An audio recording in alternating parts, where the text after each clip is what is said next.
তো কেমন আছো বন্ধুরা? ভালো তো? আশা করি ভালোই থাকবে। তো বন্ধুরা, ভারত বনাম আফ্রিকা, এই তৃতীয় ওডিআই ম্যাচটা ভারতীয় টিমের জন্য অনেক গুরুত্বপূর্ণ। কেননা এই ম্যাচ করো আর মরো। ভারতীয় টিম যদি এই ম্যাচ একটু 19 আর 20 করে দেয়, তাইলে কিন্তু আমাদের হাত থেকে সিরিজ চলে যাবে। কেননা এই ম্যাচ যে জিতবে তারাই কিন্তু সিরিজ জিতে নিবে।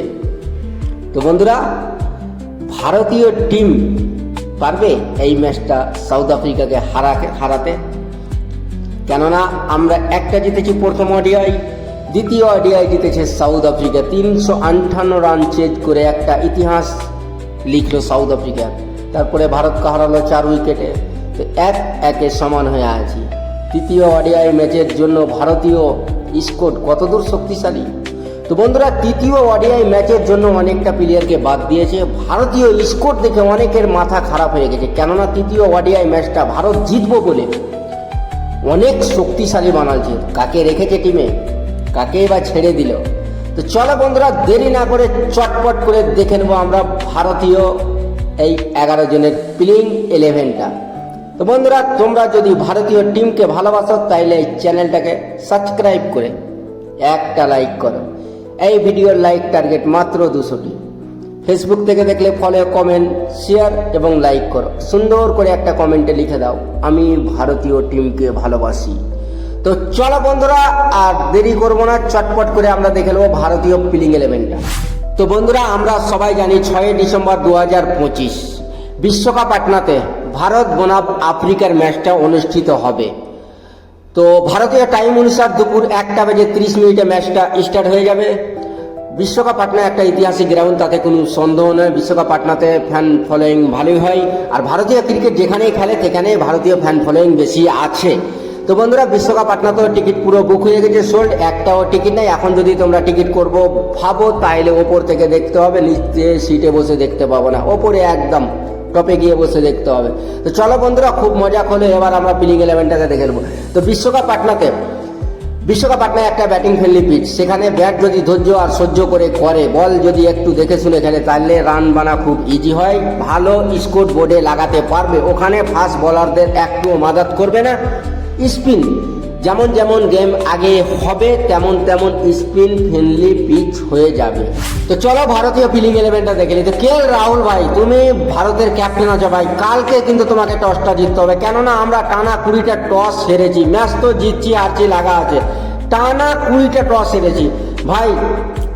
টস কিন্তু কালকে জিততে হবে। মারকারাম বাবুমা দুজনের ভিতরে যেই আসুক, তাদেরকে টস হারিয়ে ভারতীয় টিম কালকে টস জিতবে। তো বন্ধুরা, চলো এবার চটপট করে দেখে নেবো ভারতীয় প্লেইং 11টা। তো বন্ধুরা, সর্বপ্রথম আসছে SSB জয়সওয়াল আর রোহিত শর্মা। দুজনের ফর্ম দুর্দান্ত আছে। SSB জয়সওয়াল লাস্ট দুটো ওডিআই ম্যাচে সাউথ আফ্রিকার সঙ্গে ভালো একটা পারফর্ম করতে পারেনি SSB জয়সওয়াল। তা আমরা উম্মিদ করব তৃতীয় ওডিআই ম্যাচটাতে তিনি তার ব্যাট দিয়ে নিয়মিত যেমন রান করে, কালকের ম্যাচেও রান করবে। তো রোহিত শর্মা আর SSB জয়সওয়াল। 3 নম্বরে ভারতীয় কিং বিরাট কোহলি দুর্দান্ত ফর্মে আছে, তাতে কোনো সন্দেহ নেই। বিরাট কোহলি এমনিতেই ভালো প্লেয়ার। তার কভার ড্রাইভ দেখে এখনো অনেক লোক কভার ড্রাইভের হাইলাইট দেখে ঘুমায়, এমন একটা ভালো প্লেয়ার। তো 4 নম্বরে ঋতুরাজ গায়কোয়াড় দুর্দান্ত ফর্মে। তিনি দ্বিতীয় ওয়ানডে ম্যাচটাতে সেঞ্চুরি করলো, 105 রান। সাউথ আফ্রিকার বোলারদের এমন মারলো, তিনি 105 রান করলো। তো বন্ধুরা, 5 নম্বরে দেখা যাবে ভারতীয় ক্যাপ্টেন KL রাহুল। তিনি উইকেট কিপার ব্যাটসম্যান, তিনিও দুর্দান্ত ফর্মে। ভারতীয় ক্যাপ্টেন KL রাহুল, তার ব্যাট দিয়ে নিয়মিত রান আসছে। আমরা আশা করব কি তার ব্যাট দিয়ে তৃতীয় ওডিআই ম্যাচেও রান আসবে। তো এখানে একটা চেঞ্জ আছে বন্ধুরা, ঋষভ পান্টকে জায়গা দিয়েছে। তিনিও উইকেট কিপার ব্যাটসম্যান, ভারতীয় ভালো উইকেট কিপার ব্যাটসম্যান। তো ঋষভ পান্টকে 6 নম্বরে দেখা যাবে ভারতীয় প্লেইং 11-এ তৃতীয় ওডিআই ম্যাচের জন্য। 7 নম্বরে দেখা যাবে রবীন্দ্র জাদেজা ভালো মানের অলরাউন্ডার, তাতে কোনো সন্দেহ নেই। তিনি বল, ব্যাট এবং ফিল্ডিং তিনটেই দুর্দান্ত করে। তৃতীয় ম্যাচের জন্য তার ফিল্ডিং, বোলিং দিয়ে উইকেট নেবে নিয়মিত, ব্যাট দিয়ে নিয়মিত যেমন রান করে, তৃতীয় ওডিআই ম্যাচেও রান করবে এবং ফিল্ডিং দিয়ে রান বাঁচাবে ভারতীয় টিমের জন্য। 8 নম্বরে দেখা যাবে বন্ধুরা ওয়াশিংটন সুন্দর। হ্যাঁ বন্ধুরা, ওয়াশিংটন সুন্দরকে তৃতীয় ওডিআই ম্যাচের জন্য আবার চ্যালেঞ্জ দিবে। কেননা সেই বিশ্বকাপ পাটনা পিচটা স্পিন ফ্রেন্ডলি থাকবে, তার কারণে ওয়াশিংটন সুন্দরকেও দেখা যাবে। তো তিনি ব্যাট বল ফিল্ডিং তিনটে দিয়ে ভারতীয় টিমকে ভালো যোগদান করে জিতাবে। 9 নম্বরে থাকবে কুলদীপ যাদব। হ্যাঁ বন্ধুরা, কুলদীপ যাদবকে 9 নম্বরে রাখা হয়েছে, কারণ ওই যে স্পিন ফ্রেন্ডলি পিচ, ওই কারণে কুলদীপ যাদবকে তৃতীয় ওডিআই ম্যাচের জন্য রাখা হয়েছে। 10 নম্বরে থাকবে হর্ষিত রানা। গৌতম গম্ভীরের ফার্স্ট চয়েস, প্রথম চয়েস হচ্ছে হর্ষিত রানা, গৌতম গম্ভীরের। আমরা ফ্যান্সরা বলছি না, গৌতম গম্ভীরের। তো হর্ষিত রানা থাকবে বন্ধুরা 10 নম্বরে। 11 নম্বরে থাকবে অর্শদীপ সিং।